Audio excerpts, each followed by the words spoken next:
looking at a cruise control actuator from a 1984 Mercedes 300D sedan.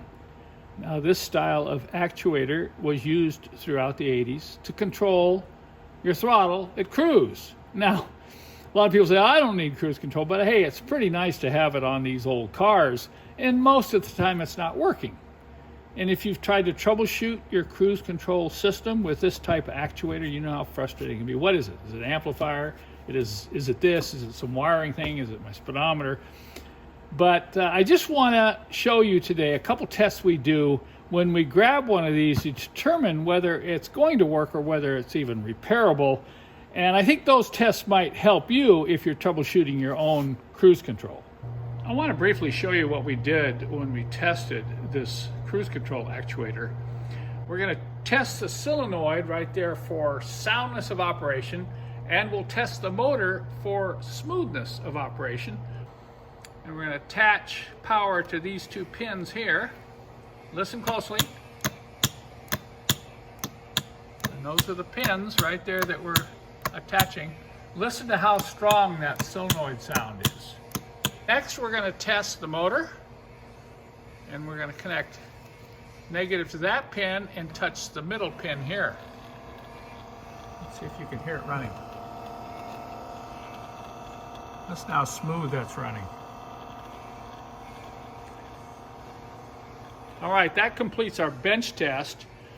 To determine whether this actuator is operating 100%, we're going to go out and put this in a car and check it out with a road test. I thought I'd bring up another actuator and show you what we're not looking for in the test. And this one has a pretty noisy motor, so we're going to apply power to these pins here. Okay, listen to this motor. And if you touch it, it's vibrating. It has kind of a crunchy sound. Maybe we can name this one Crunchy.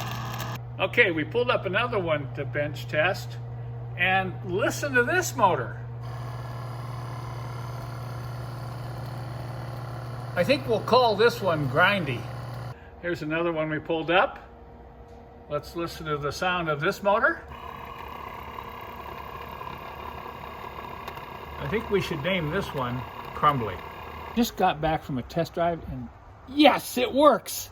Originally, I installed a rebuilt TAC amp, because this is usually the thing that goes out on these as far as cruise control.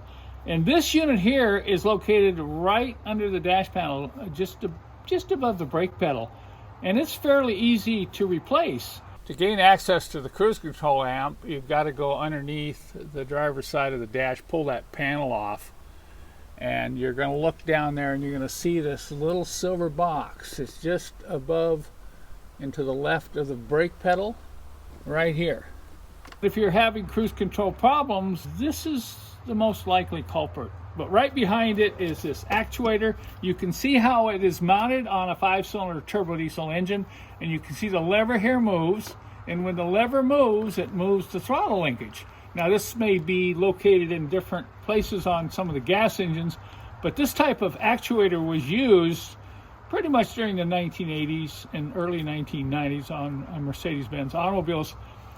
We have rebuilt TAC amps available for sale, but we don't do anything with these at this time. They're not available. New, of course, there might be some outfits that are rebuilding those. You can Google that to find more information if you're having problems with your own cruise control actuator.